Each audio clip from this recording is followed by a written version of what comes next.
backrest. I got a bloody nose earlier. My own comfort. Well, Yeah, you deserve a bloody nose. It's probably the drive. Hey, you didn't get stuck in a slide, asshole. I'm Nick, and I play bass. I'm Steve, I do guitar. I'm Mike, and I play keyboard and drums. I'm Lucas, and I play lead triangle. I'm just kidding. I'm lead singer and play mandolin.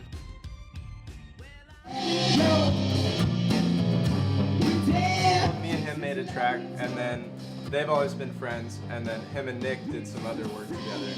Yeah, it just kind of started as I bought a computer and I was like, well, I can start recording stuff, I guess. And so we just decided to change the name. As soon as we changed it, it was like, we need to get serious. We usually rehearse in this garage. Right here. We try to meet a couple times a week, but Not always. Sometimes more than others. Like, it's just when it's hard to get everybody together just because of like school schedules and also work schedules. It's just like If we have a big show, we'll try and meet like 2 or 3 times before. But like if nothing's going on, we just write music usually like in the studio, which is in the house. Yeah. Here in the house at Mike's. Over there.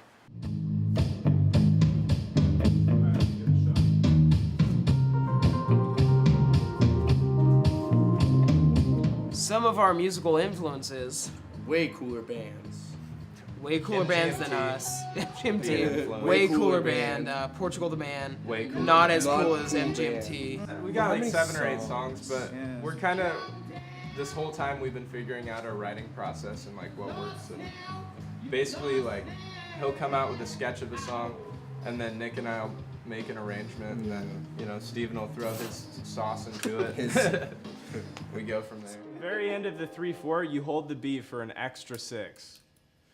Da dun dun da dun dun dun da dun da dun dun dun dun dun dun cat cat. So it'd be like Every show that we play, we always like to just drink before. It helps. It's just more. It helps fun, the nerves. Yeah, It's like you get too nervous and you think Medicinal about it too alcohol. much. Yeah. Definitely medicinal. alcohol. Plus if you're like really self-conscious, it's just like, I don't. If I'm like, super sober and like, I'm just gonna be like, I'm gonna be thinking like worrying about stuff. Oh, we bought all the handles. It's more like it just helps you loosen up a little bit before a show. Yeah.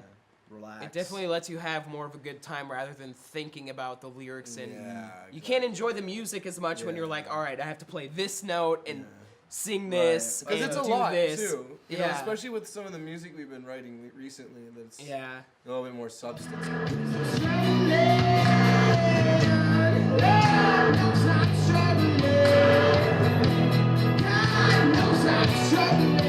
After we play Bill O'Reilly's Wet Dream, we have just this loud kind of like feedback kind of thing going, and we all like to hold hands. it's a lot darker than it sounds. It's not in like a like loving way. It's kind of like we're thinking about death. Also, a favorite song I like to play is Moonburn, because sometimes when I feel it, I just take off the mandolin and just walk into the crowd and just sing to random people I don't know. And they're like, what is this guy doing? Oh man, I would like listeners to gain the loss of their inhibitions. Yeah. So you want them to lose their...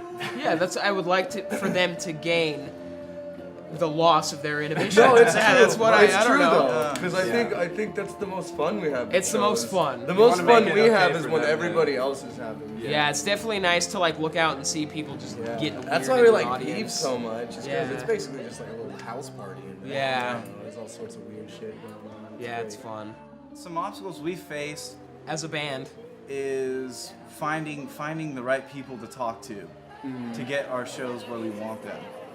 It's very true. That's very difficult. It's like, hard. A lot of that. We've found like most of the people we need to talk to, but like there's like just getting out of Fresno, it's a whole nother town. Like it's taken us 6 months to just find our Fresno town, and so now we're like, if we want to go out, we have to find whole new towns, whole new people. We played in Reed. And it's like we're just that's a very difficult like obstacle for us.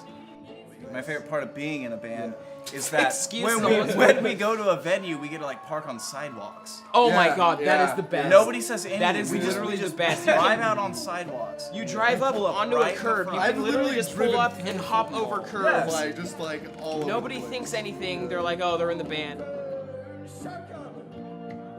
I think also another thing is, you know, seeing all the other bands and stuff, and you know, and seeing all the other cool bands. You like, meet so many new people just being in a band because like these people come out, maybe not even for your band, but you still get to meet them, and it's really nice meeting all these different people that are involved with the scene. It's really cool. That's it. It's the people that like music as well. It's Yeah. the other band people. Yeah. So they're trying to do the same thing that we're doing.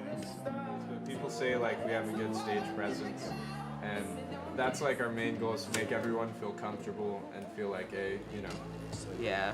open it up. Yeah, it's definitely not like trying to be cool on stage, you know? We're not trying to like we're doing it, we're like getting involved with the audience is just the most fun thing. I don't know, I see these bands playing and they just think too highly of themselves, and I think that's just a big downfall, you know? People take themselves too seriously, and you just let your music speak for itself. Yeah. Amen. I think that's the smartest thing he's ever said. I think so. Like, literally, I think it's the longest sentence I've ever heard you put together.